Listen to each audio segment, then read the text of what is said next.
पिछली वीडियो में आप सभी को बताया था कि लैपटॉप की हम जो सीरीज बना रहे हैं उसका दूसरा जो चैप्टर है, इसमें कल मैंने आप सभी को पिछले जो वीडियो बनाए थे उसमें हमने बताया था कि पैनल क्या होता है और उसके अंदर क्या क्या चीजें होती हैं।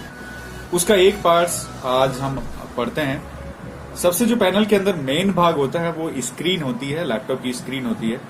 अब स्क्रीन के अंदर कई तरह की आती हैं, जैसे एलईडी हो गई, एलसीडी हो गई, पेपर एलईडी हो गई, और इनकी साइजें भी काफी अलग अलग आती हैं।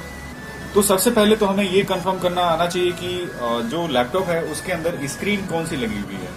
तो सबसे पहले हम आज ये देख रहे हैं कि कैसे कंफर्म करेंगे कि लैपटॉप में एलसीडी लगी है, एलईडी लगी है या पेपर एलईडी लगी है। इसके लिए सबसे पहले मैं आपको एक स्क्रीन ये लेके आ रहा हूं। ये देखिए, इस स्क्रीन के अंदर एक ये कनेक्टर आपको दिख रहा होगा। ये 2 पिनों का कनेक्टर है, प्लस और माइनस इसमें सप्लाई है। और इसके बैक साइड में एक कनेक्टर ये है, यानी कि मदरबोर्ड से इसके अंदर 2 केबल जुड़ेंगी, यानी एक जो मेन सिग्नल के लिए जुड़ेगी और दूसरा यहां जुड़ेगा। यहाँ पे जो मदरबोर्ड से केबल आ रही है, फ्लैक्सी केबल, वो डायरेक्ट नहीं जुड़ेगी। इसके बीच में एक सर्किट लगेगा जिसको हम CCFL इन्वर्टर बोल सकते हैं, CCFL सर्किट कहते हैं। वो यहाँ पे जुड़ेगा। उसके बारे में डिटेल में आपको आगे बताऊंगा डिटेल से। जैसे देखिए, ये एक CFL सर्किट है, इसको हम यहाँ पे अटैच करेंगे। और इसके जो दूसरे साइड पे केबल है, जैसे देखिए ये मैंने इधर लगा दिया है, और दूसरी साइड में यहाँ जो केबल लगेगी ये मदरबोर्ड से आती है, वो लगेगी। मदरबोर्ड से डायरेक्ट यहाँ एक पिन आएगी, और ये लाइट के लिए है। लाइट में कोई प्रॉब्लम आती है तो इसकी वजह से आती है। और ये भी पहचान भी मैं आपको बता दूं कि जिस स्क्रीन में ऐसा CFL सर्किट लगा हुआ है, यानी CFL इन्वर्टर लगा हुआ है, वो LCD होती है, LED नहीं होती है, वो LCD है। और दूसरा कनेक्टर यहाँ पे लगेगा,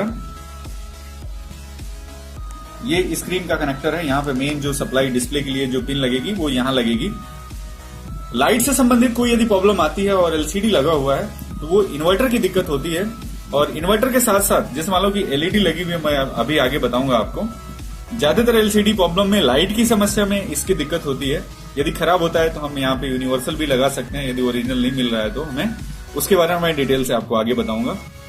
आगे अपन देखते हैं यहाँ पे कि स्क्रीन में क्या क्या दिक्कतें आ सकती हैं। ये आप ध्यान रखें कि इसमें मैंने आपको बताया कि ये LCD है, क्योंकि इसमें CFL इन्वर्टर लग रहा है, तो इसका भी आप ध्यान रखेंगे। स्क्रीन में कई बार दिक्कतें आती हैं, जैसे कोई सप्लाई नहीं आ रही है, जैसे वोल्टेज नहीं आ रहे हैं, क्योंकि इस सर्किट को चलाने के लिए भी वोल्टेज आते हैं। तो यहाँ पे फ्यूज लगा रहता है। सबसे पहले आप इसकी सप्लाई हम इनपुट से यहाँ से चेक करना स्टार्ट करेंगे। तो इसमें फ्यूज मैं आपको बता रहा हूँ कि कहाँ लगा रहता है और इसको कैसे चेक करेंगे। तो ये देखिए, यहाँ पे ये जो कनेक्टर है, यहाँ पे लिखा भी हुआ है F101, नंबर भी लिखा हुआ है। ये दिख गया होगा आपको, F101 यहाँ पे। और कई बार जो फ्यूज होता है इसके ऊपर K भी लिखा रहता है। यदि नीचे PCB पे F प्रिंटेड नहीं है तो आप K से भी ये पहचान कर सकते हैं कि ये फ्यूज है। और कई बार जैसे जो मैंने आपको यहाँ पे CFL यूनिवर्सल बताया था, इसमें जो वोल्टेज आते हैं मदरबोर्ड से, अलग अलग वोल्टेज आते हैं। यहाँ से जो पिन कनेक्ट होगी मदरबोर्ड से आके, तो वोल्टेज नहीं आते हैं तो हम इसको बाईपास कनेक्शन भी दे सकते हैं। वो मैं CFL के अंदर आपको बताऊंगा डिटेल से। यहाँ पे हम फ्यूज को चेक कर लेंगे। आप हमारी वेबसाइट इलेक्ट्रॉनिक्स मतलब चिप लेवल्स पे जाके आप पढ़ सकते हैं बेसिक इलेक्ट्रॉनिक्स के बारे में। फ्यूज की सारी डिटेल आपको वहां पे दी हुई है, और भी जो कंपोनेंट्स हैं उनके बारे में डिटेल से बताया गया है। ये सारे कंपोनेंट्स यदि आपको चेक करने आते हैं तो आप कुछ भी रिपेयर कर सकते हैं, जैसे मदरबोर्ड, हार्ड डिस्क, LCD, कोई भी चीज। लेकिन आपको ये सारी चीजें पहचान और चेक करने का तरीका, इनका कार्य, ये सब आपको पता होना चाहिए। तो आप हमारी वेबसाइट से पढ़ सकते हैं डिटेल में। तो यहाँ पे आपने देखा कि ये जो मेन कनेक्टर है यहाँ है, इसको मैं अभी रख देता हूं। दूसरी LCD की भी बात कर रहे हैं, क्योंकि वीडियो काफी लंबा हो जाएगा। ये भी सेम वही LCD है जो मैंने बताया था। यहाँ पे भी एक कनेक्टर दिया हुआ है, यहाँ पे दिया हुआ है। अब यहाँ पे हम इसकी साइज कैसे पता करेंगे, ये भी आप देख लीजिए। ये 2 LCD हैं, दोनों एक जैसी ही हैं। और यहाँ पे इसका पार्ट नंबर लिखा हुआ है, आप यहाँ पे पढ़ सकते हैं। ये लिखा हुआ है N141/1। इसका मतलब ये हुआ कि ये 14.1 इंच की LCD है। यहाँ पे भी सेम, इसका स्टिकर मैन्युफैक्चरर जो है अलग है। यहाँ पे देखिए क्या लिखा हुआ है, B141, यानी ये भी 14.1 इंच की है।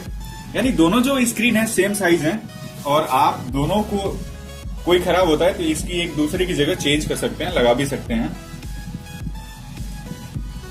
दूसरा मैं बात कर रहा हूं, यहां पे दूसरी स्क्रीन है। इसमें आप देख सकते हैं कि ये जो कनेक्टर आपने एलसीडी में देखा था वो नहीं है इसमें, और ये जो है एलईडी है।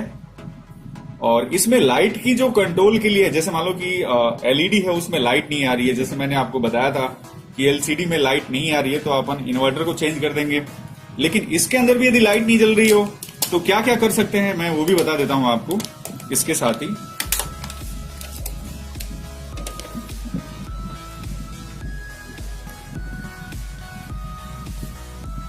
तो आप देख सकते हैं कि यहां पे देखिए, यहां पे फ्यूज लगा हुआ है, और फ्यूज का एक डेफिनेशन मैं आपको बता दूं कि इलेक्ट्रॉनिक्स का कोई भी सर्किट हो, यहां पे देखिए F1 लिखा हुआ है,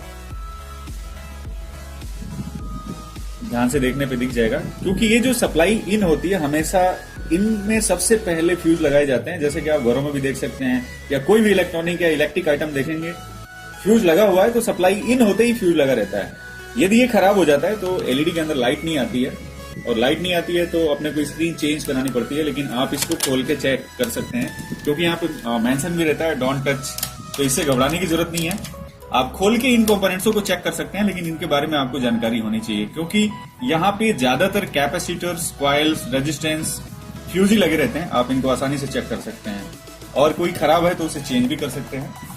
इस स्क्रीन की मैं बात कर रहा हूं तो इसकी हम साइज पहले देख लेते हैं। यहाँ पे देखिए, इसका भी पार्ट नंबर देखते हैं तो क्या लिखा हुआ है, LP140। यानी जो मैंने बताया था कि आपको इसमें इन्वर्टर नहीं लगा हुआ है, CCFL इन्वर्टर नहीं लगा हुआ है, तो इसका मतलब ये एलईडी है। और एलईडी का जो कोड दिया हुआ है 140 दिया हुआ है, इससे ये पता लगता है कि ये 14 इंच की एलईडी है। इस तरीके से आप देख के ये कंफर्म कर सकते हैं। दूसरी भी मेरे पास पड़ी हुई है, वो भी मैं दिखाऊं आपको। ये देखिए,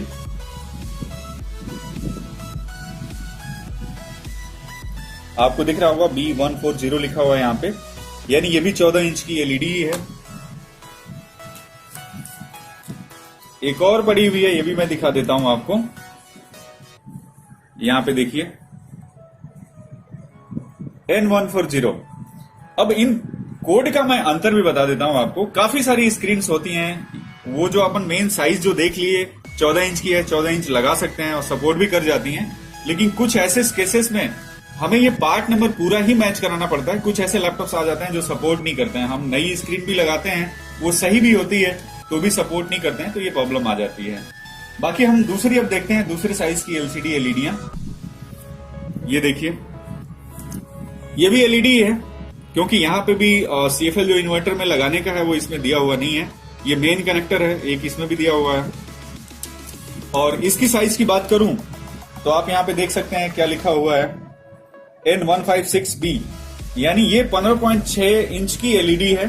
और आजकल ज्यादातर लैपटॉप्स में यही चल रही है, नए में जितने आ रहे हैं 15.6 इंच के ही आ रहे हैं। और इसमें भी यदि लाइट नहीं आ रही है आपको स्क्रीन से संबंधित अदर प्रॉब्लम में मैं आपको दूसरे सेक्शन में बताऊंगा कहां से लाइट के लिए दिक्कत आ सकती है। आज अपना जो ये ट्यूटोरियल है बस इसलिए है कि स्क्रीन हम पहचान सकें और स्क्रीन से संबंधित क्या प्रॉब्लम आती है उसको ठीक कर सकें। तो मैं आपको इसमें दिखाऊं फ्यूज कहां है। आप देख सकते हैं यहाँ पे फ्यूज लगा हुआ है इसका, इसको मल्टीमीटर से चेक कर सकते हैं, शॉर्ट बताता है। यहाँ पे संकेत दिया हुआ है, इसका प्रिंटेड है, F1 लिखा हुआ है, इसको चेक कर सकते हैं। इसी तरीके से स्क्रीन को हम डिफाइन कर सकते हैं, ये कितने इंच की है, एलईडी है या एलसीडी है। वैसे तो हमारे पास आपको दिखाने के लिए बहुत सारी एलसीडियां हैं, लेकिन एक चीज और मैं आपको बता दूं, पेपर एलईडी। पेपर एलईडी ये है, देख लीजिए, ये 14 इंच में भी आती है। इसके अंदर कोई इन्वर्टर सर्किट नहीं होता है, लेकिन इन्वर्टर की जगह जो आपने ऊपर सर्किट देखे थे वो नीचे दिया हुआ है, यहाँ दिया हुआ है, और इसी के ऊपर ये कनेक्टर दिया हुआ है कनेक्शन करने के लिए, जो फ्लैक्सी केबल है।